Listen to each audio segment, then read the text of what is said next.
खुलुमबाय Bodoland एंखं television studio आं हायनार्सि गयारि दिनै फुंबिलिनि गाहाय रादाबफोराव दङ। बिपुल रामसियारिया गुवाहाटीनि नलपारा गामिनि गंब्रै 15 नखरनि बर' सुबुंफोरनो अनसुंथाइ होदों। शहीद सवारा कलेजनि फरायसाफोरखौ सरस्वती फुजा हैनो थांनाय समावनो ड्राम्पार गारिया उनथिंजायनिफ्राय सौख्लायलांदों। बिश्वनाथ जिल्लायाव आयेन बेरेखायै गान्दा बुथारग्रा 7 सुबुंखौ पुलिसआ एरेस्ट खालामदों। गुवाहाटी नोगोरमायाव फिसाज्लाया बिफाखौ जौ लोंनानै बुथारदों। दानिया फैदो आबुं रादाबाव।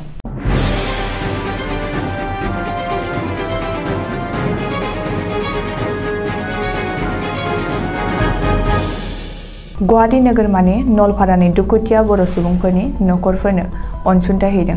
मख'जाथावदि थांनाय 31 जानुवारि खालि गुवाहाटीनि नलपारा गामिनि गंब्रै 15 बर' सुबुंफोरनि नखरखौ हाग्रा बिफाननि मावसुमाफोरा जेबो गरन्थ लायालासिनो हरखाब फैनानै बुफाय बुसि खालामजोबदों। बेनिखायनो बे बुफाय बुसि खालामजानाय दुखुथिया बर' नखरफोरखौ अनखांनानै समाज सिबियारि बिपुल रामसियारिया गावनि खस्थ'यै मोननाय रांजों गां 50 जोमग्रा कम्बल आरो माखासे जाग्रा फिथाइजों लोगोसे 10,000 रांनि अनसुंथाइ हैदों।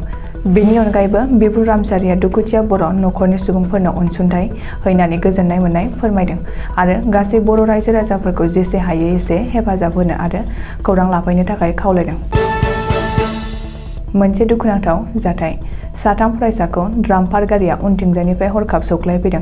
मख'जाथावदि मैया बिमा सरस्वती फुजानि दिनाव फुजा होनो थाखाय शहीद सवारा कलेजनि 3 फरायसाफोरा कलेज फारसे बाइकजों थांबाय थानाय समाव गंसे ड्राम्पार गारिया उनथिंनिफ्राय फैना बाइकखौ सौख्लायफैयो। बे सौख्लायफैनाय जाथायाव सासे फरायसाया जायगायावनो जिउ गोमायो आरो 2 फरायसायाबो गोब्राब जखम जायो आरो जाथायाव गोब्राब जखम जानाय 2 फरायसाखौ देहा फाहामसालियाव थिसनथाइ होयो। बे सौग्रावनाय जाथायाव हाजोनि बामबुरायाव हरखाब जायो। सुलुङाव मिथिनाय बादिब्ला बे सौग्रावनाय जाथायाव जिउ गोमानाय फरायसानि मुङा सत्यजित नाथ होनना मिथिनाय जादों आरो गोब्राब जखम जानाय सुबुंफोरनि मुङा राहुल नाथ आरो सम्पक नाथ। जाथाय खालामग्रा ड्राम्पार सालायगिरिखौ जायगायावनो पुलिसआ हमनो हायो। आसामनि मुंदांखा थसेल' गं थानाय गान्दाखौ उदखारिफ्रा गावथारदों।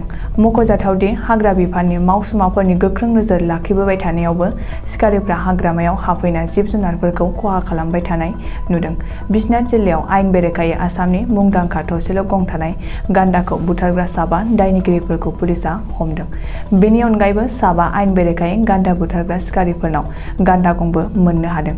सुलुङाव मिथिनाय बादिब्ला आयेन बेरेखायै गान्दा बुथारग्रा दायनिगिरि 7 मुंफोरा जाबाय आजमाल सेठ, हामिद सेठ, दामसेल गुप्ता, मन्टु सामा आरो जामिर आहमेद। पुलिसआ सिखारिनिफ्राय गोख्रों सिग्रोमनानै मोननाय गान्दा गंखौ नायबिजिरनो थाखाय गुवाहाटीयाव दैथायहरबाय। मोनसे सोमोनांथाव जाथाय। गुवाहाटी नोगोरमानि साखाथियाव थानाय सनापुर गामियाव फिसाज्लाया बिफाखौ बुथारदों। मख'जाथावदि सनापुर गामिनि गंसे नखराव थांनाय सुक्रुबारखालि मोनायाव फिसाज्लाया बिफाखौ गोबां जौ लोंना फैनानै बिफाजों नांलाय खमलाय खालामफैनानै बिफाखौ गनजों बुनानै बुथारदों। सुलुङाव मिथिनाय बादिब्ला बे जाथायाव जिउ गोमानाय बिफानि मुङा सामबादुर बरुवा होनना मिथिनाय जादों। जाथायनि सोमोन्दै ओनसोलनि सुबुंफोरा मिन्थिनानै फिसाज्ला नवजित बरुवाखौ पुलिस बिफाननि आखायाव गथायो।